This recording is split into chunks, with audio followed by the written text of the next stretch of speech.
Hello friends, welcome back to my channel. तो आशा करता हूँ कि आप लोग काफ़ी अच्छे होंगे और अपना प्रिपरेशन अच्छे से कर रहे होंगे, सही तरीके से कर रहे होंगे।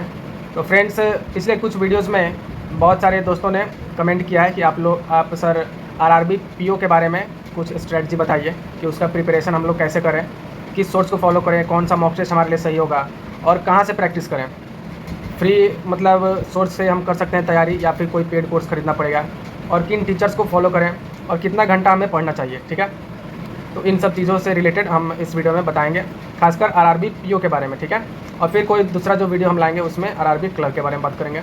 तो एक आपसे पहले रिक्वेस्ट करना चाहूँगा कि दोस्तों आप लोग वीडियो थोड़ा अच्छे से देखिए, क्योंकि बहुत सारे दोस्तों का कमेंट आता है जो कि मैं वीडियो में ऑलरेडी बता चुका होता हूँ, तो वापस से मुझे उन्हें बताना पड़ता है। तो आप लोग वीडियो अच्छे से देखेंगे तो उसमें जो भी चीज़ मैं बताया हूँ वो आप लोग को क्लियर हो जाएगा, तो दोबारा आप लोग को वो क्वेश्चन पूछने का ज़रूरत नहीं पड़ेगा। तो आप लोग वीडियो थोड़ा अच्छे से देखें, ठीक है। तो आरआरबी पीओ के बारे में बात करेंगे, जो कि इस बार नोटिफिकेशन शायद लेट आएगा थोड़ा, और मुझे आशा है कि उसका जो प्री है वो लगभग नवंबर में होगा और फिर उसके एक मंथ बाद शायद मेंस होगा। ठीक है, तो इस बार इसलिए लेट हो रहा है क्योंकि जो रीजनल रूरल बैंक्स का है वो वन स्टेट वन आरआरबी का जो पॉलिसी आया था उसी के कारण जो बैंक से आपस में मर्ज हुए हैं, जिसके कारण ये नोटिफिकेशन थोड़ा हम लोग को लेट मिलेगा इस बार। और वैकेंसीज़ का बता दें तो वैकेंसीज़ पर ज़्यादा कुछ असर नहीं पड़ेगा, लगभग जो पिछले बार नोटिफिकेशन में वैकेंसीज आई थी लगभग उतनी ही आएंगी, क्योंकि जो ब्रांचेज़ हैं वो गायब नहीं हुई हैं, वो बस मर्ज होकर उसका एक सिंगल नाम पड़ गया है जो आपके स्टेट का नाम से रिलेटेड है। जैसे बिहार है, उसमें दक्षिण बिहार ग्रामीण बैंक है, उत्तर बिहार ग्रामीण बैंक है, तो ये दोनों को मर्ज करके बिहार ग्रामीण बैंक का नाम दे दिया गया है। लेकिन जो ब्रांचेज़ हैं वो फंक्शनल है, अभी भी कोई भी ब्रांच बंद नहीं हुआ है। ठीक है, तो वैकेंसीज़ का आप लोग टेंशन ना लें, सिर्फ प्रिपरेशन सही ढंग से करें। ठीक है, तो जो खासकर बिगिनर्स हैं जो फर्स्ट टाइम एग्ज़ाम दे रहे हैं आरआरबी पीओ का, उनके लिए मैं ये वीडियो लाया हूँ, क्योंकि जो रिपीटर्स होंगे उनको तो आइडिया होगा कि कौन सा चीज़ क्या पढ़ना है, बस उन्हें थोड़ा और मेहनत की ज़रूरत होगी। ठीक है, तो जो बिगिनर्स है खासकर उनके लिए ये वीडियो है, तो आप लोग अच्छे से इस वीडियो को देखिएगा और समझिएगा। मैं ये नहीं कहूँगा कि ये जो वीडियो बता रहा हूँ स्ट्रेटजी वो हर एक के लिए काम करेगा, लेकिन कुछ ना कुछ के लिए ये हेल्पफुल ज़रूर रहेगा। ठीक है, तो आप लोग इस वीडियो को अच्छे से देखिएगा और जो भी होगा डाउट कमेंट कर सकते हैं। ठीक है, तो सबसे पहले बात करें कि प्रीलिम्स के बारे में। तो आरआरबी पीओ का जो प्रीलिम्स होता है उसमें आपको क्वांट्स आता है और रीजनिंग आता है, जिसमें कि पहले क्या होता था कि आपको कंबाइंड टाइम मिलता था, लेकिन पिछले साल से उसको सेक्शनल कर दिया गया है। आपको 25 मिनट टाइम मिलता है रीजनिंग को अटेम्प्ट करने का, जो कि 40 क्वेश्चन होता है, और 20 मिनट टाइम मिलता है क्वांट्स को अटेम्प्ट करने का, जो कि वो भी 40 क्वेश्चन होता है। ठीक है, तो इसमें यह नहीं कि आपको 25 मिनट में और 20 मिनट में 40 के 40 क्वेश्चन रीजनिंग और क्वांट्स के अटेम्प्ट ही करना है, आपको उतना ही अटेम्प्ट करना है जो कि आपको कट ऑफ क्लियर करा दे प्रीलिम्स में। ठीक है, तो आप लोग क्या करें, तो गूगल पे या फिर यूट्यूब पे आप लोग सर्च कर सकते हैं कि जो प्रीवियस ईयर्स का क्या ट्रेंड है प्रीलिम्स के कट ऑफ का, उसको आप लोग एक बार एनालाइज़ कीजिए, देखिए कि हमेशा किस मतलब कितना मार्क्स से लेकर कितने मार्क्स के बीच में आपका कट ऑफ जाता है आपके स्टेट का। उसके हिसाब से आप लोग थोड़ा बहुत प्रिपरेशन लेवल अपना बढ़ाइए। ठीक है, जैसे कि बिहार है, तो पिछली बार कट ऑफ जब मैंने दिया था तो प्रीलिम्स में कट ऑफ लगभग 47 पॉइंट समथिंग गया था। ठीक है, तो ये है कि आपको प्रिपरेशन थोड़ा अच्छे से करना पड़ेगा, क्योंकि प्रीलिम्स में पता नहीं कि कितना कट ऑफ जाए। लगभग जो रेंज होता है वो 45 से लेकर 60 के बीच में होता है प्रीलिम्स का आरआरबी पीओ का। ठीक है, सभी स्टेट्स का इसमें आ जाएंगे। तो आपको प्रीलिम्स का तैयारी करने के लिए तो पहला है कि रीजनिंग, दूसरा है क्वांट्स। तो फिर बात आती है कि प्रैक्टिस कहाँ से करें, इसके बारे में, इसका सिलेबस के क्या क्या टॉपिक हैं उसको कैसे पता लगाएं। तो बहुत सारा सोर्स है, आप लोग क्या करें, गूगल पे डालें और उसमें डालें कि आरआरबी पीओ सिलेबस, तो उसमें प्रीलिम्स का और मेंस का दोनों सिलेबस आपको आ जाएगा। फिर आप प्रीलिम्स में देखेंगे रीजनिंग और क्वांट्स, उसमें क्या क्या टॉपिक आता है उसको आप लोग एक कॉपी में नोट डाउन करें। ठीक है, और उन टॉपिक को लाइन वाइज पढ़ना शुरू करें। जो पहले से अपना प्रिपरेशन शुरू कर दिए हैं वो तो जानते होंगे ये सब, उनके लिए थोड़ा आसानी रहेगी, लेकिन जो अभी ये वीडियो देख रहे हैं और यहाँ से शुरू करना चाहते हैं तो थोड़ा तो मुश्किल रहेगा, लेकिन अगर आपका ब्रेन मतलब तेज़ है, चीज़ों को जल्दी कैच कर लेते हैं, आप लोग सही समझते हैं जल्दी जल्दी, तो आप लोग आसानी से एग्ज़ाम को क्रैक कर सकते हैं। बहुत सारे कमेंट आते हैं कि क्या सर हम 4 महीने में 5 महीने में इस एग्ज़ाम को क्रैक कर सकते हैं, मैं बिगिनर हूँ तो क्या क्रैक कर सकता हूँ। ये सब आपके मेहनत पे डिपेंड करता है कि आप कितना मेहनत करते हैं। ठीक है, तो अगर आपकी मेहनत सही है, प्रॉपर डायरेक्शन में है, सही स्ट्रेटजी के साथ है और आपके अंदर डेडिकेशन है उस एग्ज़ाम को लेकर, तो आप लोग ज़रूर क्लियर कर सकते हैं, चाहे वो फर्स्ट अटैम्प्ट हो या फिर जो भी हो। ठीक है, तो यही है कि प्रीलिम्स में आपको रीजनिंग और क्वांट्स का जो सिलेबस है उसको अच्छे से देखिए, उसमें क्या क्या टॉपिक है उसको पढ़ना शुरू कीजिए। और उससे पहले मैं ये कहना चाहूँगा कि शुरू करने से पहले आप एक प्रीलिम्स का मॉक टेस्ट लगाइए, ठीक है, जिससे कि आपको पता चल जाएगा कि आप कहाँ स्टैंड करते हैं, आपका लेवल अभी क्या है, पहले से कितना तैयारी है आपके पास और कितना तैयारी की आपको और नीड है, ठीक है। तो मैं कहूँगा कि आप एक प्रीलिम्स का मॉक उठाइए, उसको दीजिए और फिर देखिए कि आपको 80 में से कितना मार्क्स आ रहा है और आपका परसेंटाइल कितना बन रहा है। मार्क्स से ज़्यादा इंपॉर्टेंट है कि मॉक्स में आपका परसेंटाइल सही हो। मार्क्स के बेसिस पे आप लोग ये नहीं सोच सकते हैं कि मैं इतने मार्क्स ला दूंगा तो मेरा कट ऑफ क्लियर हो जाएगा। कभी कभी 45 मार्क्स कट ऑफ जाता है, कभी कभी 55 चल जाता है। तो ये डिपेंड करता है कि कितने वैकेंसीज़ हैं, कितने बच्चों ने एग्ज़ाम दिया और जो आपका शिफ्ट है उसका लेवल क्या था। तो हमेशा परसेंटाइल पे आप ध्यान दीजिए। प्री के लिए और जो आरआरबी पीओ का प्री है उसमें कम से कम आपका परसेंटाइल 85 परसेंटाइल से ऊपर होना चाहिए, ठीक है। अगर 90 परसेंटाइल है, 95 परसेंटाइल है तो वो काफ़ी अच्छा है। एटलीस्ट 85 परसेंटाइल आपका प्री के लिए होना चाहिए, ठीक है। मार्क्स का हम लोग बात नहीं करेंगे, परसेंटाइल पे आप लोग ध्यान दें। तो एक ही चीज़ है, आपको प्रैक्टिस करनी पड़ेगी। आपको कोई भी कितना भी स्ट्रेटजी बता ले कि ये कर लो ये कर लो, करना तो आप ही को है, आपको प्रैक्टिस करनी है। हर चीज़ आपको कोई दूसरा आदमी नहीं बता सकता कि आपको ऐसे पढ़ना चाहिए, इसको फॉलो करना चाहिए। खुद से आप थोड़ा मेहनत कीजिए अपने से कि मुझे क्या क्या पढ़ना है, मेरी कहाँ तक प्रिपरेशन है और कितना नीड है, ये तो आपको खुद से एनालाइज़ करना होगा ना। दूसरा कोई आपको नहीं बता सकता। जैसे मेरे पास ही बहुत सारे जो कैंडिडेट्स हैं वो कमेंट करते हैं, जैसे कि मैं टेलीग्राम आईडी अपना दिया हूँ कि जो भी आपको दिक्कत हो आप लोग पूछ सकते हैं। तो कुछ है कि थोड़ा जिनको प्रॉब्लम है वो पूछते हैं, कुछ ऐसे है कि डायरेक्ट बोलते हैं कि सर मुझे पूरा टॉपिक बता दीजिए, पूरा सिलेबस एक बार बता दीजिए, क्या क्या आता है, कितना आता है। अब सोचिए इतना टाइम मेरे पास कहाँ है कि मैं इतना लिखूँ मैसेज में, ऊपर से मैं अपना वर्क कर रहा हूँ। तो आप लोग थोड़ा खुद से मेहनत कीजिए, अपना टाइम दीजिए, क्योंकि आप लोग अपने से चीज़ों को समझेंगे, उसे ढूंढेंगे तो आप लोग को ज़्यादा बेहतर लगेगा अपने से, ठीक है। तो यही है कि प्रीलिम्स का क्वांट्स रीजनिंग, इसके टॉपिक को अच्छे से जानिए, उसको प्रैक्टिस कीजिए और प्रैक्टिस करते हुए आप लोग मॉक्स भी लगाइए, ताकि आपको हमेशा पता रहे कि आपका प्रैक्टिस कितना सही हो रहा है और आप कितना सीख रहे हैं उस प्रैक्टिस से। तब ना पता चलेगा कि आप मेहनत जो कर रहे हैं वो सही भी जा रहा है कि नहीं मेहनत, ठीक है। तो यही कहूँगा कि प्रीलिम्स के लिए आरआरबी पीओ का कम से कम 85 परसेंटाइल आप लोग देखकर चलिए और प्रैक्टिस करिए, तभी होगा आपका क्लियर। और प्रीलिम्स में थोड़ा आपको स्पीड भी चाहिए, क्योंकि क्या पता आपका शिफ्ट जो है वो इजी शिफ्ट हो, तो आपको स्पीड सही रहेगा, तभी आप ज़्यादा क्वेश्चन अटैम्प्ट कर पाएंगे। क्योंकि ज़्यादा क्वेश्चन अटैम्प्ट करेंगे तभी इजी शिफ्ट का जो कट ऑफ है वो जो मान लीजिए थोड़ा हार्ड शिफ्ट है उसके अकॉर्डिंग किया जाएगा, ठीक है।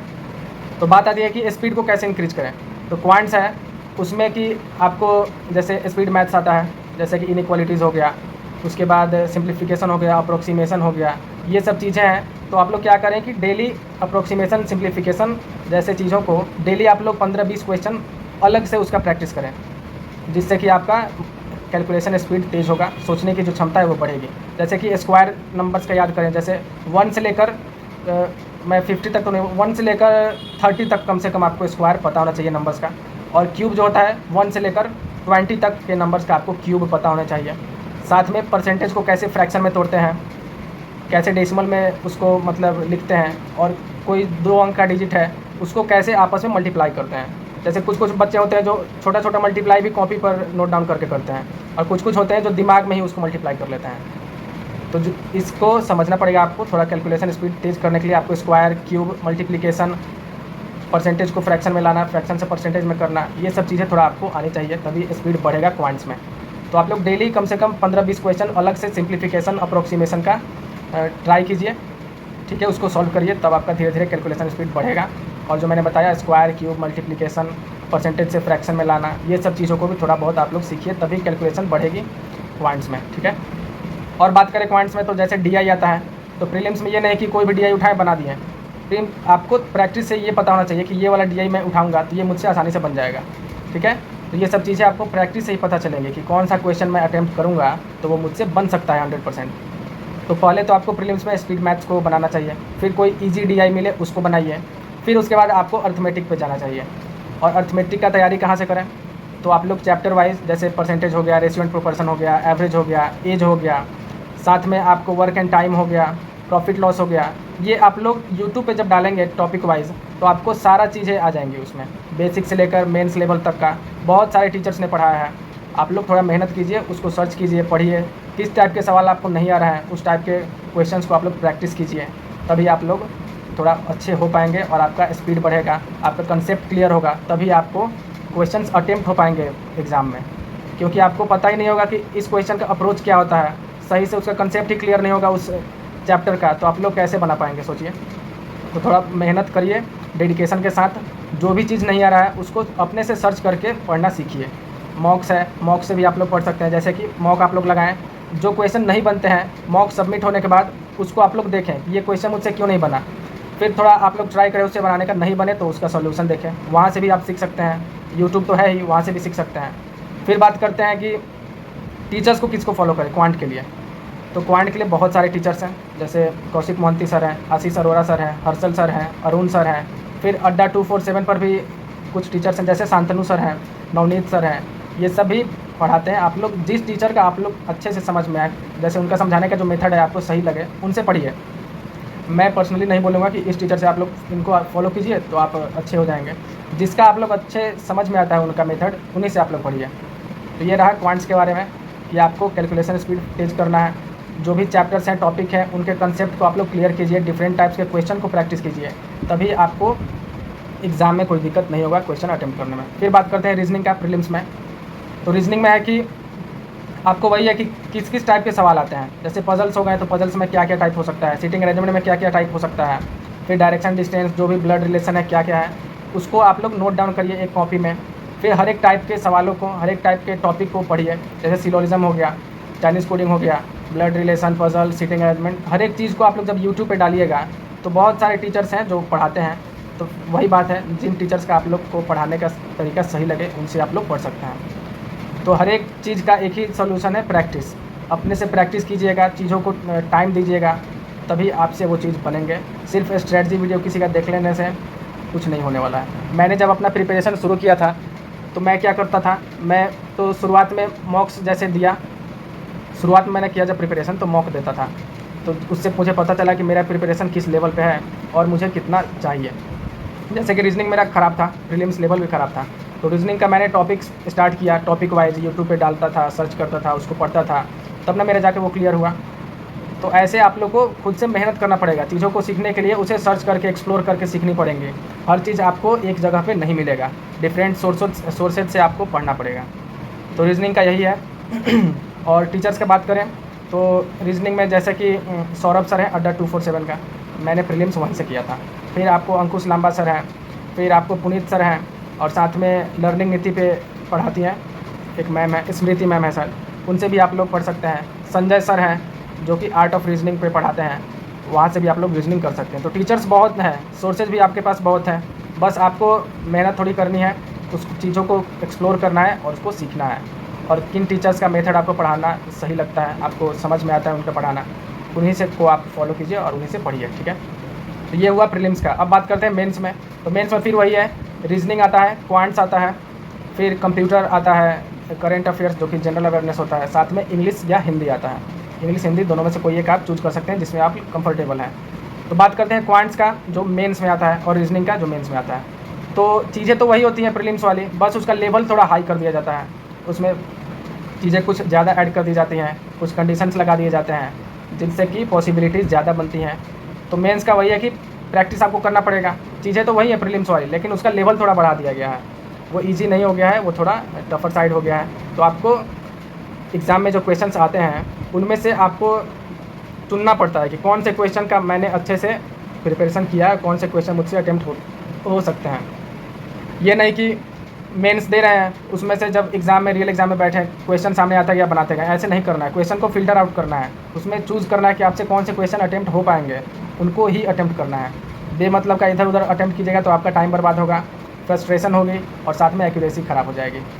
तो यही है कि मेंस का रीजनिंग है, मेंस का क्वांट्स है, इसको आप लोग को पढ़ने के लिए लेवल बस इसका बढ़ेगा क्वेश्चन का।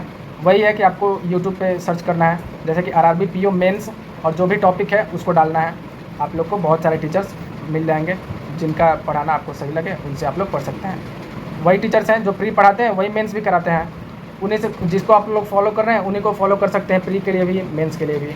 बस मेंस में थोड़ा लेवल उसका बढ़ जाता है, तो थोड़ा आपको ज़्यादा मेहनत करना पड़ेगा, ज़्यादा दिमाग लगाना पड़ेगा, तब चीज़ें आपको समझ में आएंगी, ठीक है। और रीजनिंग का भी वही है, जो टीचर्स प्री पढ़ा रहे हैं वही मेंस भी पढ़ाते हैं। मैंने मेंस में ज़्यादातर क्वांट्स के लिए कौशिक मोहंती सर और रीजनिंग में संजय सर को फॉलो किया है, आर्ट ऑफ रीजनिंग पे जो पढ़ाते हैं। ये मैंने बहुत सारे वीडियो में आपको बताया भी होगा। अब बात करते हैं करेंट अफेयर्स का, जिसमें बच्चों को सबसे ज़्यादा दिक्कत होती है। करेंट अफेयर्स में कितनों का तो सेक्शनल क्लियर नहीं हो पाता है आरआरबी पीओ या क्लर्क में। तो करेंट अफेयर्स को पढ़ने का एक ही तरीका है, आप लोग ज़्यादा डीप में जाएंगे तो फिर आपको प्रॉब्लम होगा करेंट अफेयर्स पढ़ने में। ज़्यादा डिटेल्स में भी नहीं पढ़ना है, क्योंकि आजकल एग्ज़ाम का लेवल ऐसा आ रहा है कि पूरी तरह अनप्रेडिक्टेबल क्वेश्चंस आ रहे हैं। आप लोग पढ़े होंगे लास्ट 6 मंथ का, वो पिछले 7-8 मंथ्स का उठा के दे दिया हुआ क्वेश्चन। आप लोग नए क्वेश्चन पढ़ रहे होंगे, वो ज़्यादातर पुराने क्वेश्चन डाल देगा। तो पूरी तरह जीए जो है अनप्रेडिक्टेबल हो गया है। तो आप लोग इस तरीके से मेहनत कीजिए कि आपका एक एवरेज मार्क आ जाए, जिससे कि थोड़ी बहुत हेल्प हो जाए एग्ज़ाम में। जीए पे आप लोग पूरी तरह डिपेंड नहीं रह सकते हैं। जैसे कि मैं जीए जब पढ़ता था तो मैं सोचता था कि कम से कम 14-15 मार्क्स आ जाए, जो कि एक एवरेज मार्क्स होता है, सही मार्क्स होता है, कि मेरा मतलब सेक्शनल भी क्लियर हो जाए और थोड़ा बहुत उसका मार्क्स भी ऐड हो। तो मैं क्या करता था, मैं शीतल मैम का जो ऑली बोर्ड पे पढ़ाती हैं उससे पढ़ता था, और अफेयर्स क्लाउड पे जो उसका टेलीग्राम चैनल है वहाँ पे कुछ पीडीएफ आते थे, उनसे पढ़ता था। ठीक है, तो मैं क्या करता था, ज़्यादातर मैं सिर्फ एमसीक्यूज़ ही पढ़ता था, मल्टीपल चॉइस क्वेश्चन जो होते हैं ऑप्शन वाले, वही मैं पढ़ता था। और वहीं से मेरा जो भी एग्ज़ाम है, आरआरबी क्लर्क हो, आईबीपीएस क्लर्क हो, आरआरबी पीओ हो, उसमें एक एवरेज मार्क्स मेरा आए हैं जो कि अच्छे माने जाएंगे। ये नहीं कहूँगा कि मेरा ज़्यादा मार्क्स आ गया, वो एक एवरेज मार्क्स कहलाएगा। ठीक है, तो अगर आपको एवरेज मार्क्स लाना है तो आप लोग क्या कर सकते हैं कि करेंट अफेयर्स का एमसीक्यूज़ लगाइए, जो कि वीकली वाला और मंथली वाला होता है, और कम से कम 2 सोर्स को फॉलो कीजिए। उसको नोट करके पढ़ने का काम नहीं है। आप चाहें तो आपके पास अगर लैपटॉप है, टैब है या फिर फ़ोन भी है, तो उसमें जो पीडीएफ आता है सबको एक जगह स्टोर कीजिए और लाइन वाइज उसको पढ़िए। ठीक है, और उसको रिवीजन करना ज़्यादा इंपॉर्टेंट है। ये नहीं कि डेली पढ़ते गए रिवीजन कभी हो ही नहीं रहा है, तो उसका पढ़ने का कोई मतलब नहीं होगा। ठीक है, तो डेली बेसिस पे करंट अफेयर्स मैं नहीं बोलूँगा पढ़ने के लिए, वीकली पढ़िए और मंथली पढ़िए, और साथ में उसको जब रिवीजन करना हो तो बहुत सारे टीचर्स मैराथन कराते हैं यूट्यूब पे, वहाँ से आप लोग प्रैक्टिस कर सकते हैं। और साथ में जो आप लोग मेंस का मॉक देंगे, जब मेंस नज़दीक आएगा तो उस मॉक्स में भी करंट अफेयर्स आते हैं, उनको भी आप अटेम्प्ट कर सकते हैं। तो आपको पता चल जाएगा कि मैं कितना पढ़ा हूँ, कितना नहीं पढ़ा हूँ, और वहाँ से भी क्वेश्चन आप लोग याद कर सकते हैं। तो सोर्सेज बहुत है पढ़ने के लिए। अगर आपको एक एवरेज मार्क्स चाहिए तो इसको आप लोग फॉलो कर सकते हैं, जो कि मैंने बताया है कि सिर्फ एमसीक्यूज़ ही पढ़ के आप एक एवरेज मार्क्स ला सकते हैं। तो अगर एवरेज मार्क्स इसमें लाएंगे तो आपको बाकी सब्जेक्ट्स को स्ट्रॉन्ग करना पड़ेगा, जैसे क्वांट्स है, रीजनिंग है, इंग्लिश या हिंदी है, या फिर कंप्यूटर है, इसको सही करना पड़ेगा। तो क्वांट्स, रीजनिंग और करेंट अफेयर्स हो गया। अब बात करते हैं कंप्यूटर अवेयरनेस का। तो मैंने क्या किया था, जो टेक्स्ट बुक आता है ऐप, उसमें प्रीवियस ईयर के बहुत सारे कंप्यूटर अवेयरनेस थे, मॉक्स जो कि सेक्शनल होते हैं, तो उसको मैं लगाता था, वहाँ से याद करता था। और दूसरा है अरोरा एजुकेटर, जो कि यूट्यूब पे पढ़ाते हैं, उनके भी प्लेलिस्ट को मैं देखता था। तो यहाँ टेक्स्ट बुक का मॉक से और अरोरा एजुकेटर जो चैनल है वहाँ से मैं इस दोनों को मिलाकर कंप्यूटर अवेयरनेस का तैयारी किया। सिर्फ आपको पढ़ना ही है, याद करना है सिर्फ, इसमें कोई समझने वाला चीज़ तो है नहीं। याद करिए, जितना ज़्यादा आप लोग क्वेश्चन याद करेंगे एग्ज़ाम में, उतना ज़्यादा आप लोग अटेम्प्ट कर सकते हैं। अब बात करते हैं इंग्लिश या हिंदी का। तो हिंदी के बारे में तो मुझे कोई आइडिया नहीं है ज़्यादा, इंग्लिश के बारे में बताता हूँ। इंग्लिश में आपका रीडिंग स्किल सही होना चाहिए और थोड़ा अंडरस्टैंडिंग पावर सही होना चाहिए। ठीक है, और दूसरा है कि ग्रामर थोड़ा बहुत आपका सही होना चाहिए। ग्रामर में क्या, पार्ट्स ऑफ स्पीच, टेंस, ये सब जो चीज़ें होती हैं आपका सही होना चाहिए, तभी जाकर इंग्लिश आपको थोड़ा समझ में आएगा। और आपको जिनका वर्ड जो वोकेबुलरी है, तो जिनका वर्ड्स पावर मतलब कम है, जिनको वर्ड्स याद नहीं होता है, डिफरेंट टाइप्स के वर्ड्स नहीं पता है, उनका मीनिंग क्या होता है, यूज क्या होता है, ये नहीं पता है, तो आप लोग एडिटोरियल फॉलो कर सकते हैं डेली, जो कि यूट्यूब पे निमिषा बंसल मैम है, वो कराती हैं डेली। मैं जब तैयारी करता था तो वो कराती थी। तो खैर मतलब इंग्लिश के लिए तो मैं किसी टीचर को फॉलो नहीं किया हूँ, लेकिन उनका मैं देखा था कि वो कराती हैं। तो जिनको भी इंग्लिश में प्रॉब्लम हो, वर्ड्स उनको अच्छे से नहीं आते हैं, उनका यूज़ नहीं पता है, उनका मीनिंग क्या होता है ये नहीं पता है, और डिफरेंट टाइप्स के न्यू वर्ड्स सीखना है, तो आप लोग एडिटोरियल को फॉलो कर सकते हैं। और साथ में जो मैंने बताया, ग्रामर को सही कीजिए और रीडिंग स्किल पे फोकस कीजिए, और साथ में उसको अंडरस्टैंडिंग पावर थोड़ा अपना बढ़ाइए। और डेली कम से कम आप एक कंप्रीहेंशन को सॉल्व कीजिए, उसको पढ़िए, उसके क्वेश्चंस को बनाइए, ताकि आपका रीडिंग हैबिट सही हो।